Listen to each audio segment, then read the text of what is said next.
Bah oui, ça va pas avec le business, hein. Pour avoir du business, il faut du calme, il faut que les clients puissent être rassurés, venir tranquillement. Enfin voilà, on n'est pas. Alors même s'ils mettent en coupe réglée les quartiers, hein, c'est pas des pacificateurs et des gentils garçons, mais en tout cas, ils ont tout intérêt à ce que ça se passe bien et qu'on puisse contrôler les entrées, les sorties, et en tout cas voilà, qu'il y ait le moins possible de présence policière.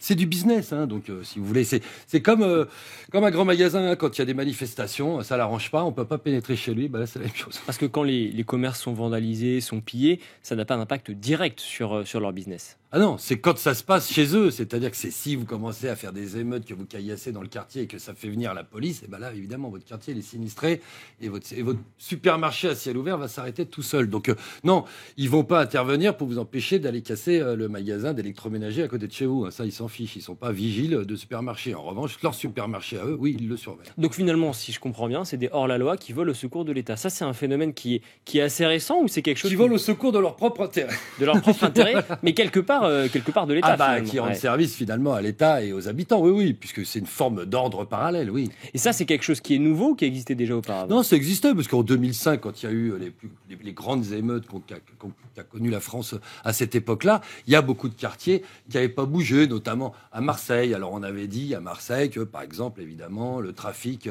prenait le pas sur la révolte sociale ou anti-policière. Voilà, donc c'est des phénomènes qui sont déjà, depuis que le business est un peu industrialisé, que c'est devenu une vraie économie parallèle, on a vu surgir ce phénomène. Voilà. Alors, les dealers, ils sont plus ou moins puissants, donc ils n'arrivent pas à endiguer la masse des émeutiers et des fauteurs de troubles, qui sont souvent les petits mineurs incontrôlables.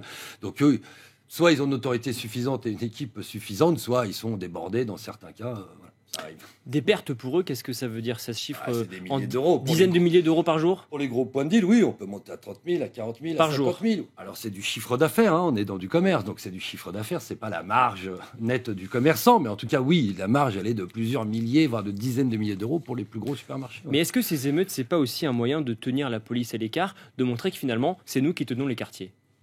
Bah, là, on s'aperçoit que moins que des émeutes, on a plutôt eu des pillages dans les quartiers commerçants et pas forcément ceux qui habitaient, hein. Là, on a un peu changé. Au début, ils ont brûlé des voitures en bas de chez eux, puis après, ils ont été rapidement pillés des commerces. Donc, enfin, Mais quand on va viser les véhicules, par exemple, de forces de l'ordre avec des cocktails Molotov, avec ce genre de choses, on montre non, aussi c'est pas qu'on est forcément un peu parce chez que- nous. Non, oui, non, c'est pas forcément lié. Ça pourrait ressembler à une espèce de territoire, enfin voilà, de défense du territoire, de dire ici ça va être une zone de non-droit. Mais non, on s'aperçoit que quand on discute avec les gros trafiquants, tirer sur la police, envoyer enfin, caillasser une voiture de la BAC qui passe, ça n'a pas plus d'intérêt que de ramener l'attention sur le quartier, ramener l'attention policière, etc., ou des pouvoirs publics. Donc ça n'a pas grand intérêt pour eux. Ça n'a pas grand intérêt. Ouais. Il peut y avoir des cas résiduels où on va empêcher la police de venir comme ça, mais finalement, quand c'est bien fait, le trafic de stupes, entre guillemets, hein, je parle toujours, eh ben, les dispositifs de sécurité sont faits pour marcher et endiguer l'arrivée de la police bien avant qu'elle ne soit là. Alors, il y a un autre son de cloche. On a entendu notamment Christophe Béchu, le ministre de la Transition écologique. Lui, il préfère voir dans ce début d'apaisement de ces derniers jours le fruit du travail de l'État et des forces de l'ordre. Alors, en quelques chiffres, 40 000 policiers et gendarmes mobilisés dans toute la France depuis une semaine, depuis le début de ces émeutes, depuis plutôt une dizaine de jours. 3 625 personnes placées en garde à vue en une semaine, donc plus de 1100 mineurs, ça on va y revenir d'ailleurs. Si les trafiquants de drogue ont joué un rôle dans la désescalade, les forces de l'ordre n'y sont pas pour rien non plus. Oui, c'est ce que je veux dire, c'est qu'il n'y a pas une seule raison là-dedans. Je pense, une lassitude des émeutiers en eux-mêmes, ou des pilleurs, on les appelle comme vous voulez, l'action des forces de l'ordre. Dans certains quartiers, sans doute que le trafic a repris le dessus sur le désordre. Voilà, je pense que c'est une conjonction de facteurs. Il n'y a jamais une seule solution. Et pourquoi certains quartiers se sont embrasés et d'autres pas du tout? Est-ce que là aussi, justement, c'est le signe que les narcotrafiquants continuent de faire la loi? Oui, bah non, ce qu'on disait quand on a regardé les émeutes de 2005, c'est ce qu'on a à peu près constaté. Il y en a où ça n'a même pas démarré. Parce qu'il y a des gens qui ont eu assez de poids. Alors, il y a des fois, c'est pas forcément que des dealers, hein. Ça peut être des grands frères, des types qui ont un peu d'autorité et qui vont essayer de calmer la jeunesse parce que tout le monde n'a pas intérêt à ce que tout le monde aille tout casser. Voilà. Mais effectivement, il y a des quartiers qui ont été épargnés. Mais je vous dis, c'est difficilement quantifiable. C'est au coup à coup. Alors, les situations, elles sont assez individuelles. Mais oui, on peut trouver. En tout cas, il y a une logique commerciale à ça. Voilà. Difficilement quantifiable. Il y en a un en tout cas qui s'y est tenté de manière assez franche. C'est Geoffroy Roux de Bézieux, l'ancien patron du MEDEF, enfin le patron du MEDEF pour encore quelques jours. Lui, il dit sur France Inter, le premier employeur de Seine-Saint-Denis, c'est le trafic de drogue. C'est peut-être réduire un petit peu l'économie quand même en Seine-Saint-Denis. Heureusement qu'elle tient autrement que sur le trafic de barrettes de hashish, même si ça représente un grand pan de l'économie. Mais en France en général aujourd'hui, je veux dire, Geoffroy Roux de Bézieux, il peut aller dans d'autres départements, même à la campagne, même à Villerupt où on se tire dessus, à la Kalachnikov, à la frontière du Luxembourg. On n'est pas en Seine-Saint-Denis, et pourtant les trafics de stupes. Donc aujourd'hui, c'est un peu réducteur de dire ça. Le trafic de stupes, malheureusement, il a gangréné à peu près l'ensemble du territoire. Et en Seine-Saint-Denis, heureusement, il y a quand même beaucoup de gens honnêtes qui travaillent. On va pas non plus. Enfin voilà, c'est plusieurs millions de personnes. Donc ça serait inquiétant si on avait plusieurs millions de dealers. C'est ça qui a changé ces dernières années, c'est le fait que ce trafic de stupéfiants, il se cantonne plus uniquement aux banlieues aussi. Il a essaimé en flocons de neige, si on veut dire. Au début, ça touchait des grands centres urbains, classiquement Paris, Lyon, Marseille, etc., qui représentent des hubs commerciaux. On est dans du commerce, donc il faut qu'il y ait un bassin de clientèle suffisant. Donc à l'origine, évidemment, les grandes villes concentraient les consommateurs et donc les gros dealers. Et puis ce dont on s'est aperçu en une vingtaine d'années, c'est qu'on a vu ce trafic gangréné au fur et à mesure les moyennes villes, les petites villes, partout où il y a un bassin commercial. C'est un peu le principe de la grande distribution où on va commencer par des grands malls et des grands centres, des hyper à la campagne, et puis vous allez rentrer jusque même au cœur des villes ou des petits villages avec des hyper adaptés. Bon, là c'est la même chose, c'est la même logique que le commerce. Donc les gens, au lieu d'avoir à se déplacer pour venir dans une grande ville et faire 50 km pour aller pécho, comme on dit, de la drogue, ils vont trouver un dealer qui est, lui, à 10 km, un grossiste, un semi-grossiste, un détaillant. Vous voyez, c'est ce principe-là. Alors, les gens se mettent pas dans des villages pour rien, c'est-à-dire, ou dans des villes.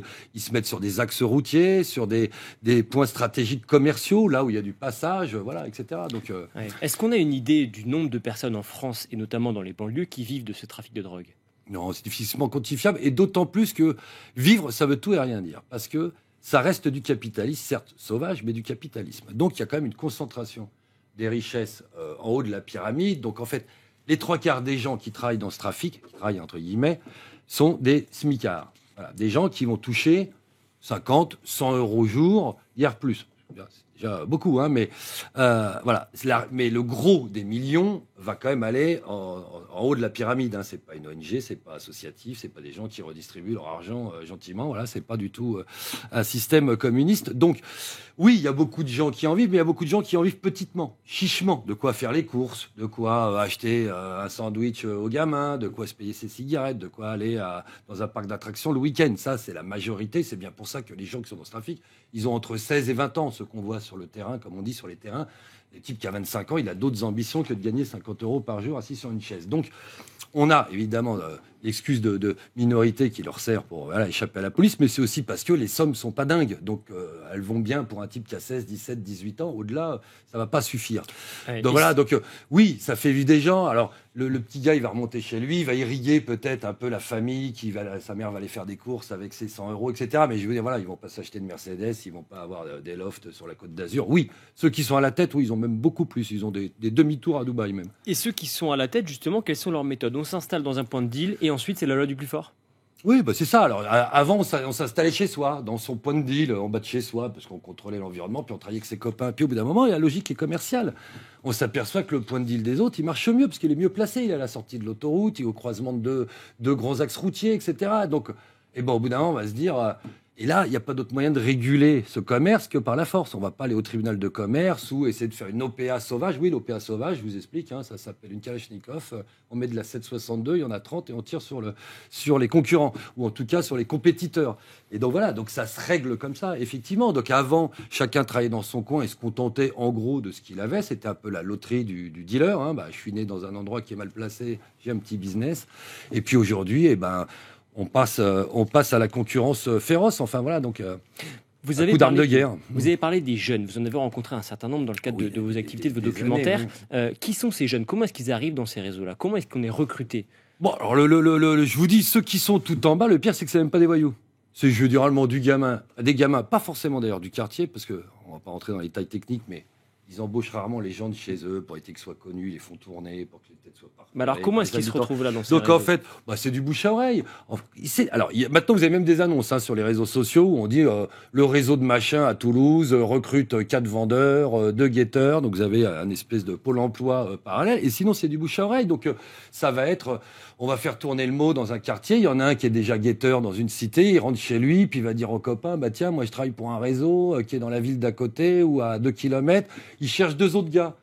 Ils ont des casiers vierges, tous ces petits... C'est des petits boulots et ensuite on gravit des échelons? Oui, mais les 3/4, ils vont jamais les gravir les échelons. Ils vont prendre un petit boulot, ils vont le faire jusqu'à ce qu'ils aient droit, c'est horrible de dire ça, aux minima sociaux pour ceux qui vont pas forcément aller bosser, etc.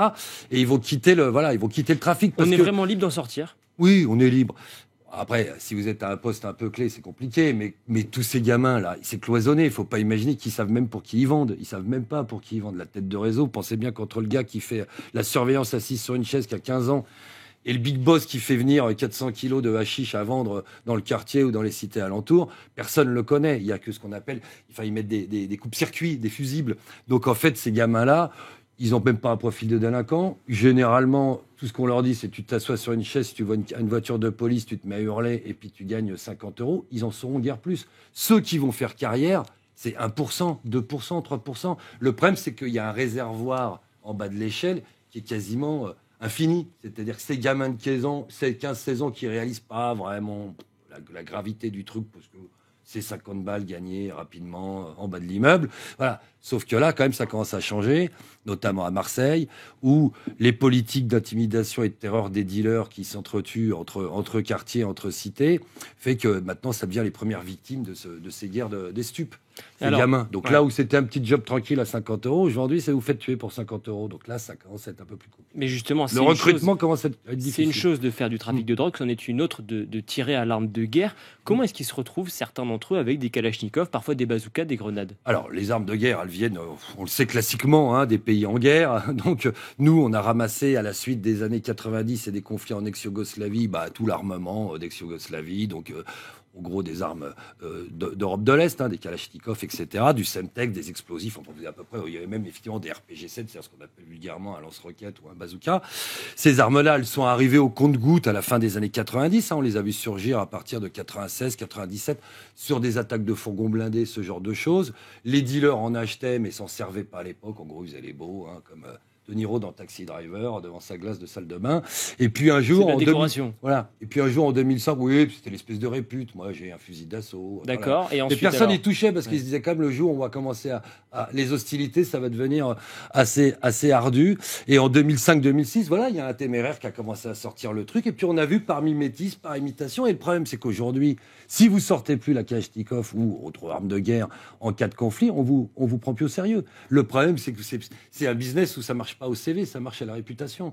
Si une fois, donc il y a une escalade de la violence, c'est ça, tout ça pour expliquer. Donc ces armes, elles viennent des pays en guerre, elles viennent des collectionneurs qui remilitarisent des armes qu'on peut acheter légalement démilitarisées, et puis il y a le milieu poreux entre le milieu criminel et les collectionneurs d'armes. Il y a toute une nébuleuse comme ça d'armes, mais c'est du trafic de fourmis. Il faut pas imaginer des containers qui arrivent avec 2000 Kalachnikov dans le port de Marseille. C'est vendu au compte-à-gouttes, c'est du trafic de fourmis. Il n'y a pas que des armes, il y a par exemple des voitures de sport. En l'occurrence, la voiture du jeune Naël, elle était immatriculée en Pologne. Une grosse voiture de sport à l'achat, c'est minimum 50 000 €. Comment c'est possible? Alors le système, il est assez classique. Effectivement, on a vu ça arriver. Alors avant, il y avait donc c'est un peu le sport national dans les quartiers. On aime rouler avec des grosses berlines allemandes, généralement sportives qu'on peut pas forcément se payer.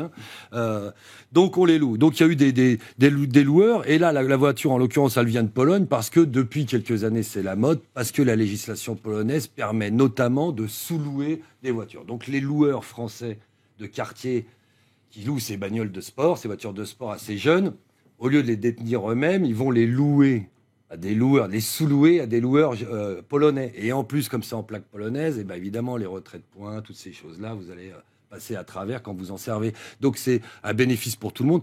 Ils cassent les prix, les Polonais, ils ont le droit de vous le sous-louer, et vous avez le droit de les relouer à des citoyens français. C'est ça la cascade. Alors ça s'est fait avant avec la Roumanie, ça s'est fait avec un certain nombre de pays de l'Est, et aujourd'hui c'est la Pologne qui prédomine. Donc on voit un certain nombre effectivement de voitures en plaque polonaise qui valent plusieurs dizaines, voire centaines de milliers d'euros. Merci beaucoup, Jérôme. C'est moi qui vous remercie. Journaliste et réalisateur spécialiste du grand banditisme. Merci beaucoup d'être venu dans Point de vue aujourd'hui.